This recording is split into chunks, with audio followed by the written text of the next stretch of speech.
Hello, this is Eric Meyer with South Texas Sport Court. In this video, you're going to see my boys and I install the wall pads in this home gym located just west of San Antonio. When the owner had this home designed, he designed it with a 2,000 square foot gym space in lieu of a garage. There's about 1,500 square feet that's dedicated to the basketball court and about 500 square feet that is left open for other fitness activities, such as an exercise bike, some rubber flooring for some weight training, and some functional training. So the first step in putting up the wall pads is to locate the center line.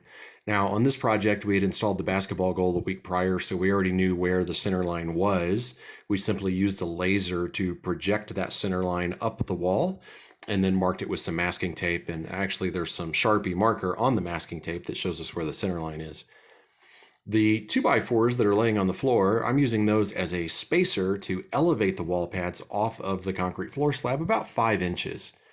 I always like to leave a gap so that after the gym floor is installed, a baseboard can be added. I also just think it looks better to have the wall pads elevated a little bit up the wall.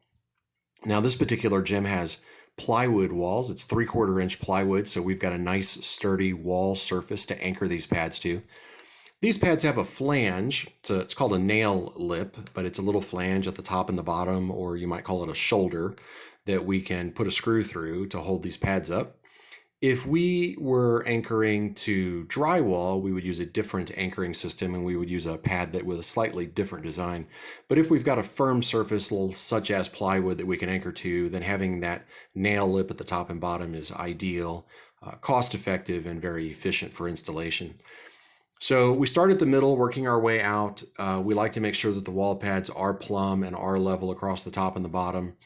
Had we been installing these wall pads all the way around the gym, rather than using a 2x4 spacer to determine the height of the pads, we actually would have used a laser level and then align the top of the pads with that laser mark. But because this is just a short run of pads, 12 feet wide, using a 2x4 spacer block, like we had, works absolutely fine. Once the top of the pads are anchored, then I go back and anchor the bottom of the pads.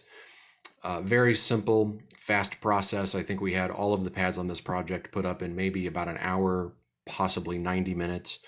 So this is the main goal. At the end of the gym, we've got a smaller goal with just 4 wall pads. We use the same methodology. We shoot a laser up the wall to determine the center, put our spacer block down on the bottom, and then start aligning the pads along that center line, resting on that spacer block.